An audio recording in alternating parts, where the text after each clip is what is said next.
Assalamualaikum everyone. Today in this video you are going to learn what is median.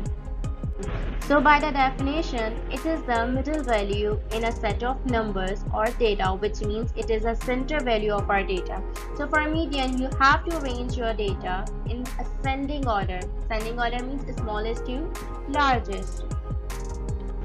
So let's see some example. Here you have some numbers. Arrange them in ascending order first.